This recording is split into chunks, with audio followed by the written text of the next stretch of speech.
একসময় এক গভীর বনের মাঝে ছিল এক বিশাল ঝিল, কিন্তু অনাবৃষ্টির কারণে সেই ঝিলটি ধীরে ধীরে একদম শুকিয়ে যায়।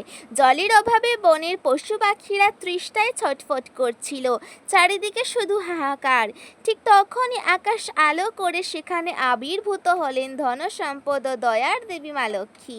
বনের সেই করুণ দশা দেখে মায়ের মন কেঁদে উঠল।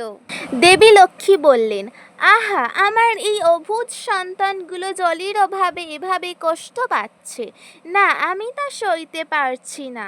মা লক্ষ্মী তার পরম করুণায় শুকনো ঝিলটিকে কানায় কানায় জলে ভরে দিলেন।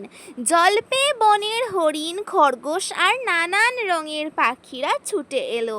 তারা মনের আনন্দে জল খেয়ে নিজেদের তৃষ্ণা মেটালো। বনের হাহাকার নিমেষেই আনন্দে বদলে গেল। মায়ের মহিমায় খুশি হয়ে পরদিনই একটি ছোট্ট পাখি দূর দেশ থেকে উড়ে এলো। ঝিলের মিষ্টি জল খেয়ে তৃষ্ণা মেটানোর পর পাখিটি কৃতজ্ঞতা স্বরূপ তার ঠোঁটে থাকা একটি মিষ্টি লিচুর ফল ঝিলের পাড়ে ফেলে রেখে গেল। সেই লিচুর বীজ থেকে কিছুদিন পর একটি ছোট্ট চারা গাছ জন্ম নিল। ঝিলের জলের ছোঁয়ায় গাছটি দিন দিন বড় হতে লাগলো। কিন্তু প্রকৃতির নিয়ম বড় অদ্ভুত। কিছুদিন পর বনের উপর আবার নেমে এলো খরার প্রকোপ। ঝিলটি আবারও শুকিয়ে যেতে শুরু করলো। জলের অভাবে সেই নতুন লিচু গাছটিও শুকিয়ে ঝিমিয়ে পড়লো। গাছটি যেন মরো মরো অবস্থায় মায়ের কাছে প্রাণ ভিক্ষা চাইছিল। মা লক্ষ্মী তার সন্তানদের কষ্ট বেশি দিন দেখতে পারলেন না। তিনি আবারও মর্তে নেমে এলেন। এবার তিনি শুধু ঝিলকেই জলে ভরলেন না, পরম স্নেহে সেই ঝিমিয়ে পড়া লিচু গাছটির গোড়াতেও অলৌকিক জল ঢেলে দিলেন। মায়ের হাতের জল পেয়ে গাছটি রাতারাতি এক বিশাল মহিরুহে পরিণত হলো, আর তার ডালে ডালে ঝুলতে লাগলো হাজার হাজার লাল টকটকে মিষ্টি লিচু। কিন্তু সমস্যা হলো, গাছটি অনেক উঁচু হওয়ায় ছোট ছোট পশুরা লাফিয়েও সেই ফল পারতে পারছিল না।